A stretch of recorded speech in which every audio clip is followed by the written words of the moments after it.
Hello friends, एक बार फिर से स्वागत है आप सभी का जी सृजन एकेडमी पर।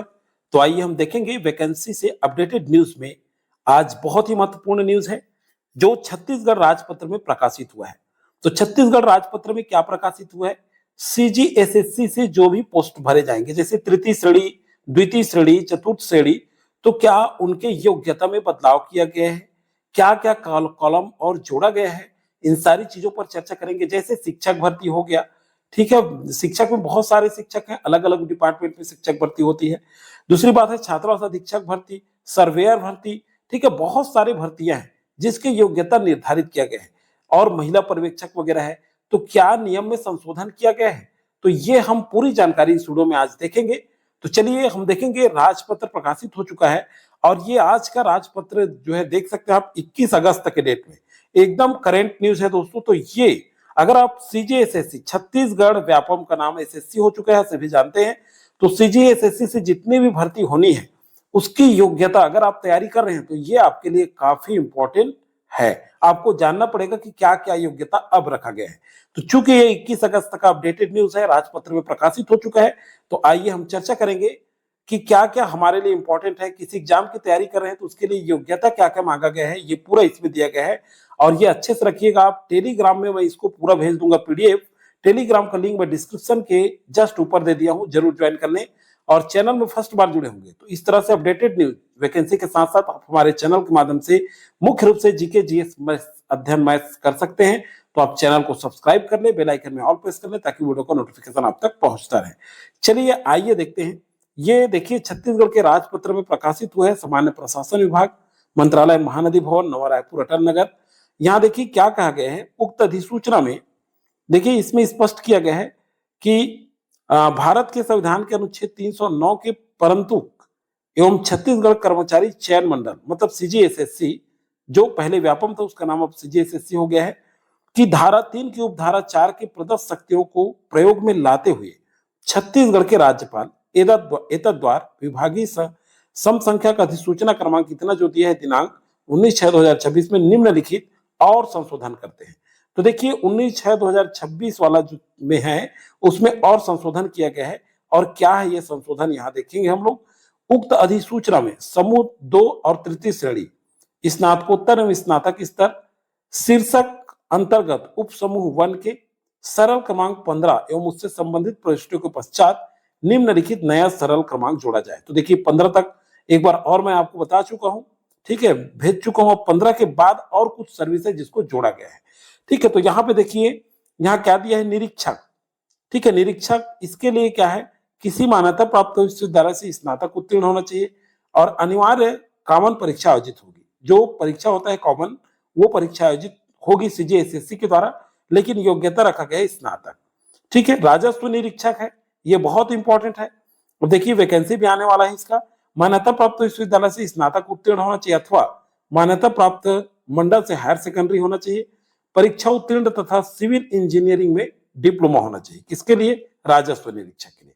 कनिष्ठ रोजगार अधिकारी के लिए किसी मान्यता प्राप्त विश्वविद्यालय से स्नातक उत्तीर्ण होनी चाहिए, ठीक है। आगे चलिए देखते हैं। अनुदेशक वगैरह है तो पूरा हम चर्चा नहीं करेंगे, जो मुख्य है उसको हम देखेंगे। थोड़ा सा हम एक लिपिक के लिए देख लेते हैं। सांख्यिकी लिपिक है, किसी भी मान्यता प्राप्त विश्वविद्यालय से सांख्यिकी, गणित, अर्थशास्त्र अथवा वाणिज्य विषय में स्नातक उत्तीर्ण होना चाहिए। मान्यता प्राप्त संस्था से कंप्यूटर में 1 वर्षीय डिप्लोमा होना चाहिए। और छत्तीसगढ़ शीघ्र लेखन मुद्र लेखन कंप्यूटर कौशल परीक्षा परिषद से जो है क्या होना चाहिए, हिंदी एवं अंग्रेजी मुद्र लेखन में 5000 की डिप्रेशन प्रति घंटा की गति का प्रमाण पत्र होना चाहिए, ठीक है। अब देखिए समूह 2 तृतीय श्रेणी, इसमें देखिए क्या क्या दिया है, आइए नीचे में जो देखिए इसको पूरा डिटेल जो है मैं इसको टेलीग्राम में प्रोवाइड करा दूंगा। टेलीग्राम में पूरा देखिएगा, जो मुख्य मुख्य उसको हम चर्चा करते हैं, ठीक है। जो लगभग निकलते रहते हैं, जैसे संग्रहालय सहायक है, इसमें भी विश्वविद्यालय से स्नातक या उसके समकक्ष डिग्री मांगा है, ठीक है। सहायक मत्स्य अधिकारी ये भी निकलता है। इसमें क्या है, किसी मान्यता प्राप्त विश्वविद्यालय से देखिए एमएफएससी अथवा मत्स्य एवं मत्स्योद्योग में विशेषता के साथ, ठीक है, स्नातकोत्तर एमएससी प्राणी विज्ञान ये मांगा है, अथवा राज्य शासन द्वारा शासित किसी संस्थान में मत्स्योद्योग पाठ्यक्रम में प्रशिक्षण प्राप्त होना चाहिए, ठीक है। चलिए आगे देखते हैं। छात्रावास अधीक्षक का भी आया हुआ है। ठीक है, संगणक है एक। संगणक के लिए क्या मांगा है? देखिए, किसी मान्यता प्राप्त विश्वविद्यालय से वाणिज्य या फिर अर्थशास्त्र या सांख्यिकी या गणित में या फिर समाज शास्त्र में स्नातक होना चाहिए। ठीक है, संगणक के लिए। चलिए और आगे देख लेते हैं। जो हमारे लिए जो ज्यादातर हम तैयारी करते हैं उस सर्विस को देखते हैं। देखिए, यहाँ सबका अलग अलग दिया हुआ है। पर्यवेक्षक है। देखिए, संस्कृति विभाग में भी पर्यवेक्षक की भर्ती होती है और इसके लिए क्या मांगे हैं? किसी मान्यता प्राप्त विश्वविद्यालय से प्राचीन इतिहास, संस्कृति एवं पुरातत्व में स्नातकोत्तर उपाधि। ठीक है, तथा विभागीय भर्ती नियम में निर्धारित अन्य अर्हताएं। ठीक है, उत्खनन सहायक भी है। ठीक है, बहुत सारे रसायनज्ञ है। देखिए, संस्कृति विभाग में किसी मान्यता प्राप्त विश्वविद्यालय से रसायन शास्त्र में स्नातकोत्तर की उपाधि तथा विभागीय भर्ती नियम में निर्धारित जो अन्य अर्हताएं होगा। ठीक है, चलिए आगे देखते हैं। और आगे जो है सहायक प्रबंधक वगैरह का है, देख लीजिए आप। तो सहायक प्रबंधक किसके लिए? राज्य सरकारी सहकारी विपणन संघ मर्यादित किसी मान्यता प्राप्त विश्वविद्यालय में स्नातक डिग्री होना चाहिए अगर सहायक प्रबंधक में आप भरना चाहते हैं। मान्यता प्राप्त संस्था से कंप्यूटर में 1 वर्षीय डिप्लोमा होना चाहिए। ठीक है, तो चलिए, अब प्रबंधक है, इसके लिए भी बताया गया है कि इसमें भी इंजीनियरिंग या फिर अर्थशास्त्र, भौतिक शास्त्र इस तरह से दिया है, उसमें स्नातकोत्तर या MBA मंगा है। ठीक है, चलिए अब यहाँ पे शिक्षक की बात करते हैं। ये देखिए, विशेष शिक्षक दृष्टिबाधित किसी मान्यता प्राप्त विश्वविद्यालय में स्नातक, किसी मान्यता प्राप्त संस्थान विश्वविद्यालय दृष्टिबाधित BEd और RC का जीवित पंजीयन होना चाहिए। उच्च वर्ग शिक्षक अस्थिबाधित, दृष्टिबाधित, श्रवण बाधित, ये सभी के लिए ये नया जोड़ा गया है। तो इसमें किसी मान्यता प्राप्त विश्वविद्यालय से स्नातकोत्तर होना चाहिए उच्च वर्ग के लिए।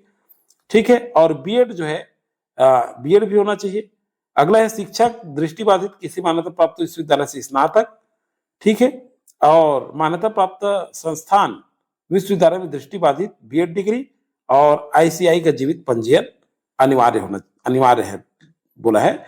शिक्षक श्रवण बाधित में स्नातक की डिग्री, विश्वविद्यालय प्राप्त संस्थान विश्वविद्यालय से श्रवण बाधित BEd डिग्री। ठीक है, ICI का जीवित प्रमाण होना चाहिए, इसमें भी बोला है। आगे चलिए देखते हैं। शिक्षक मंद बुद्धि के लिए भी दिया है। एकीकृत शिक्षक किसी मान्यता प्राप्त विश्वविद्यालय में स्नातक और मान्यता प्राप्त संस्थान विश्वविद्यालय दृष्टिबाधित या श्रवण बाधित में डिग्री होना चाहिए, ये पूरा बताया गया है। ठीक है, पूरा डिटेल आप पढ़ सकते हैं। तो इसकी जानकारी मैं इसलिए दे रहा हूं दोस्तों ताकि समय रहते आप देख लें। ठीक है, ये निकला हुआ है अभी, ये शिक्षक का पूरा डिटेल बताया गया है। ठीक है, और कुछ है यहाँ देखिए, अलग अलग विभाग में शिक्षक का है।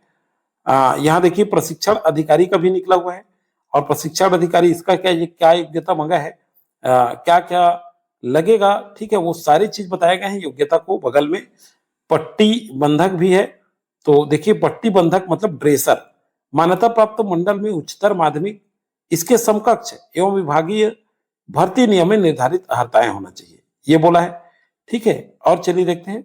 एक छात्रावास अधीक्षक भी है। देखिए, इस सारे पोस्ट के लिए मान्यता प्राप्त विश्वविद्यालय से 10+2 मंडल से, विश्वविद्यालय नहीं मंडल से 10+2 मतलब 12वीं परीक्षा उत्तीर्ण होने चाहिए। सारे सर्वेयर है, वायरलेस ऑपरेटर है, वीडियोग्राफर है, वाइंडर है, मोल्डर है, कर्मशाला है, जूनियर रीडर है। ठीक है, तो ये क्या है? कॉमन एवं भाग व संकाय विशिष्ट होगा। ठीक है, इसके लिए और क्या है? 10+2 परीक्षा उत्तीर्ण होने के साथ साथ विभागीय भर्ती नियम में निर्धारित अन्य अर्हताएं जो होगा, ठीक है, जो आपके प्रोफेशनल होंगे वो भी होगा। कर्मशाला सहायक, जूनियर, ये सारी पोस्ट के लिए 10+2 मांगा गया है। ठीक है, ये अच्छे से पढ़ लीजिएगा। मैं एक बार सरसरी तौर पे हम देख रहे हैं इसको। चलिए आगे देखते हैं हम लोग। छात्रावास अधीक्षक का भी है कहीं पर। ये देखिए, यहाँ पे टेक्नीशियन भी दिया है। ठीक है, टेक्नीशियन PRRC समाज कल्याण विभाग, इसमें किसी मान्यता प्राप्त मंडल में हायर सेकेंडरी 10+2 और किसी मान्यता प्राप्त संस्थान में विश्वविद्यालय से आर्थोटिक। ठीक है, यहाँ पे देखिए स्पष्ट लिखा है आर्थोटिक एंड प्रोस्थेटिक में पाठ्यक्रम प्रमाण पत्र है। तो इस तरह से सारे सर्विस के लिए योग्यता। हाँ, ये मैं बात करना चाह रहा था। छात्रावास अधीक्षक, ये ITI में छात्रावास अधीक्षक की भर्ती होती है। उसके लिए 10+2 मतलब 12वीं और मान्यता प्राप्त विश्वविद्यालय से शारीरिक शिक्षा फिजिकल एजुकेशन में डिप्लोमा स्नातक होना चाहिए। ठीक है, फील्ड मैन है तो मान्यता प्राप्त मंडल से हायर सेकेंडरी परीक्षा उत्तीर्ण होनी चाहिए। तो इस तरह से देखिए दोस्तों, काफी है एक पर्यवेक्षक का भी है, यही बताना चाह रहा था आपको मैं। पर्यवेक्षक अभी निकला हुआ है, लेकिन महिला एवं बाल विकास विभाग के अंतर्गत परिसीमित सीधी भर्ती है। एक सीधी भर्ती होती है, एक परिसीमित। तो देखिए यहाँ पे हायर सेकेंडरी परीक्षा उत्तीर्ण होना चाहिए और आंगनबाड़ी कार्यकर्ता के पद पर 5 वर्ष का सेवा का अनुभव होना चाहिए। आंगनबाड़ी कार्यकर्ता के पद पर कार्यरत होना चाहिए। ठीक है, मतलब आंगनबाड़ी कार्यकर्ता के पद पर 5 वर्ष का अनुभव होना चाहिए, तभी आप परिसीमित सीधी भर्ती हेतु भर सकते हैं। मतलब जो आंगनबाड़ी में ऑलरेडी काम कर रहे हैं, 5 साल का अनुभव, वो भरेंगे इसको, और कम से कम उनको 12वीं पास होना चाहिए। ठीक है, ये है परिसीमित सीधी भर्ती के लिए। ठीक है, तो चलिए अभी 50 पोस्ट आने वाला है, आप सभी जान रहे हैं, उसके लिए भी मैंने वीडियो बनाया है। और 50 पोस्ट में कितने पद परिसीमित के लिए होगा, वो जब विज्ञापन जारी होगा तभी पता चल पाएगा। तो चलिए दोस्तों, और भी है नीचे तरफ, चलिए मैं दिखा देता हूँ, लेकिन इसको आप पढ़ लीजिएगा। ठीक है, देखिए वाटरमैन वगैरह है, तो इसके लिए 5वीं परीक्षा मंगा है। तो इस तरह से मैं टेलीग्राम में इसको भेज दूंगा, वहां जाकर आप सारे देख लीजिएगा। ये अपडेटेड न्यूज है दोस्तों। आप सभी को बहुत बहुत शुभकामनाएं। ज्यादा से ज्यादा शेयर कीजिए इस वीडियो को, ताकि और भी हमारे जो साथी हैं जो तैयारी कर रहे हैं वो देख पाए कि उनके लिए क्या क्या योग्यता है, आपके पास क्या योग्यता है और क्या सर्विस आने वाला है। तो ये जानकारी बहुत ही महत्वपूर्ण है। ठीक है, इसको हल्के में ना लें, सभी चीज को पढ़ें आप लोग।